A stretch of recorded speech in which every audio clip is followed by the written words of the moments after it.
جنت میں گھر ذکر الہی سے تیار ہوتے ہیں۔ جب انسان ذکر سے رک جاتا ہے، فرشتے بھی محل کی تعمیر سے ہاتھ اٹھا لیتے ہیں۔ دعاؤں سے تقدیر کے رخ موڑ دیے جاتے ہیں۔ تم خالی ہاتھ کبھی نہیں لٹائے جاتے، بلکہ تمہاری تڑپ اور تمہارا یقین تمہیں ان کی منزل تک لے کے جاتے ہیں، ایسی منزل جہاں صرف معجزے ہوتے ہیں۔ پردہ قید نہیں ہے، پردہ اس خوبصورتی کو چھپاتا ہے جو چھپانے کے لائق ہے، تاکہ اس خوبصورتی کو وہی دیکھ سکے جو اسے دیکھنے کے لائق ہے۔ گناہ چھوڑنا آسان نہیں ہوتا، مگر جو چھوڑ دیتا ہے وہ سکون پا جاتا ہے۔ ہر دن کوشش کیا کریں اپنی زندگی سے ایک گناہ کو کم کرنے کی۔ گناہوں کا بوجھ بعض اوقات اتنا بڑھ جاتا ہے کہ وہ ہماری زندگیوں میں مختلف بیماریوں، پریشانیوں اور تکلیفوں کی صورت میں نکلنے لگتا ہے۔ باتوں کو بھلانے کی عادت ڈال لیجیے۔ ہر بات کو یاد رکھنا اپنے دماغ کا سکون خراب کرنا ہے اور اسے کباڑ خانہ بنانا ہوتا ہے، اور پھر انسان چلتی پھرتی لاش بن جاتا ہے۔ زندگی کے کچھ مقامات پر لاپرواہ رہنا سیکھیے، کیونکہ جس طرح ہر بات کہنے والی نہیں ہوتی، بالکل اسی طرح ہر بات سننے والی بھی نہیں ہوتی۔ لوگ تعریف کی اینٹیں تھمائیں تو انہیں توڑ دینا، انہیں جوڑتے ہوئے کوئی دیوار تعمیر مت کرنا، ورنہ وہی دیوار حائل ہو جاتی ہے رب کے اور بندے کے درمیان۔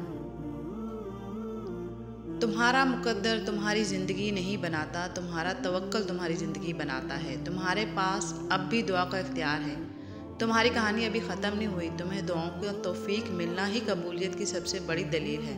تمہارا صبر گواہ ہے کہ تمہارے لیے کن فیکون لکھا جا چکا ہے، اور تمہارے صبر کا سیلاب تمہیں مل کر رہے گا۔ ضروری نہیں ہے زندگی میں ہمیں وہ سب ملے جس کی ہمیں چاہت ہو۔ کچھ چیزیں، کچھ رشتے ہمارے لیے بہتر نہیں ہوتے۔ اللہ بندے کو تب اکیلا کرتا ہے جب وہ چاہتا ہے کہ پیچھے بس وہ اور اس کا بندہ رہ جائے، اور میں یہ سوچتی ہوں کہ یہ کیسا خوش نصیب بندہ ہے جسے اتنا بڑا رب بس اپنے لیے چاہتا ہے۔ وہ سمجھتا ہے کہ میرا کوئی بھی نہیں، مجھ سے کسی کو محبت نہیں، کوئی میری پرواہ نہیں کرتا، لیکن دراصل اس کی پرواہ وہ کرتا ہے جو ہر چیز سے بے پرواہ ہے۔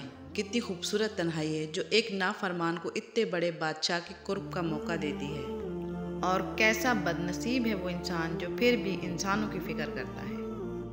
محبت توجہ مانگتی ہے، تذلیل ہونا نہیں۔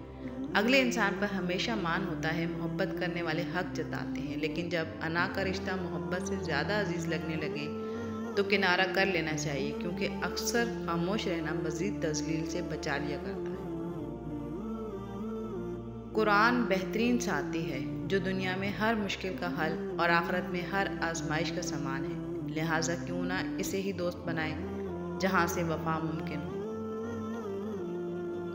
اللہ تعالیٰ نے آپ کے چہرے کو وہی رنگ دیا ہے جو وہ چاہتا تھا۔ اللہ تعالیٰ نے آپ کی ہڈیوں کو اتنا ہی اونچا یا چھوٹا بنایا ہے جتنا وہ آپ کو دینا چاہتا تھا۔ اعمال آپ کے جو بھی ہوں، اللہ تعالیٰ کہتا ہے کہ صورتیں اس نے آپ سب کی اچھی بنائی ہیں۔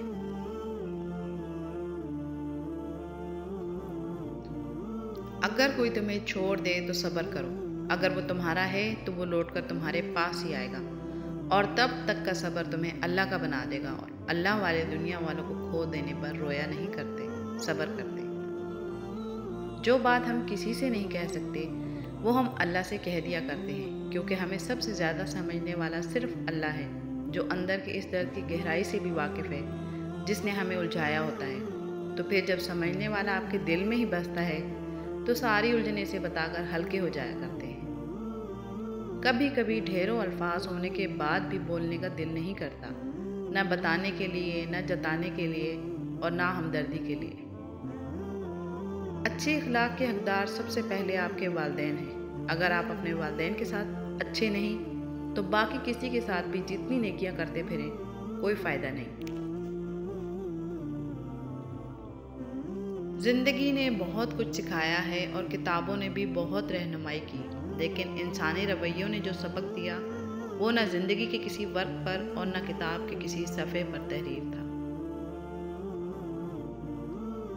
اللہ ضائع تو کچھ بھی نہیں کرتا، نہ کوئی دعا، نہ کوئی نیکی، اور نہ ہی آپ کی کوئی پکار ضائع جاتی ہے۔ اللہ کے ہاں ہر چیز کی قدر ہے، ہر وہ عمل جو اس کے لیے ہو، ہر وہ آنسو جو صرف اس کی یاد میں نکلے، وہ اسے یاد رکھتا ہے اور بہتر وقت پر بہترین سے نواز دیتا ہے۔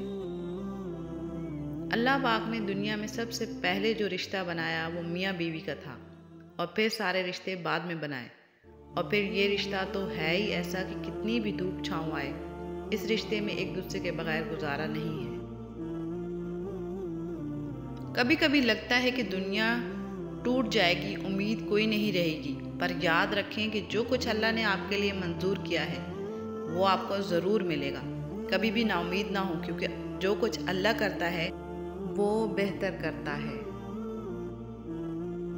اللہ تعالیٰ ہمارے ظاہری اور پوشیدہ سب اعمال سے واقف ہیں، جو ہم کسی سے شیئر نہیں کرتے، اللہ وہ بھی جانتے ہیں۔ اگر ہمارا کوئی راز کسی کے سامنے کھل جائے تو ہمیں کتنی شرمندگی ہوتی ہے، مگر اللہ سے ہم اتنی حیا بھی نہیں کرتے جتنی بندوں سے کرتے ہیں۔ ہم بندوں کے ڈر سے تو غلط کام چھوڑ دیتے ہیں، مگر اللہ کے ڈر سے ہم نے کتنے کام چھوڑے۔ کتنا خوبصورت تعلق ہوتا ہے، رب سے بغیر کسی ڈر کے اس کے آگے بیٹھ کر روتے ہیں اور کہتے ہیں کہ سب چھوٹ جائے لیکن آپ کا ساتھ نہیں چھوٹنا چاہیے۔ دن بھر کی باتیں، تکلیف، غم، خوشی، مسکراہٹ کے قصے سناتے ہیں، حالانکہ جانتے ہیں ہم رب تو دیکھ رہا ہے، لیکن پھر بھی لفظوں کو ترتیب نہیں دیتے، بس روتے ہیں اور نم آنکھوں سے اپنی ہر غلطی تسلیم کرتے ہیں۔ تو جو سکون نور دل میں اترتا ہے، روح تر و تازہ ہو جاتی ہے، ایسا لگتا ہے کسی چھوٹے سے بچے کو کسی نے بڑے لاڈ سے اٹھایا ہو، اور اس کیفیت کو میں کسی بھی طرح لفظوں میں بیان کرنے سے قاصر ہوں۔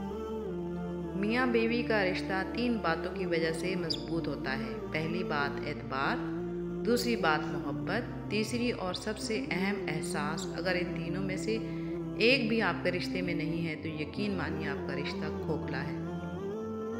معافی مانگنے سے یہ بھی ثابت نہیں ہوتا کہ ہم غلط اور وہ سچ ہیں۔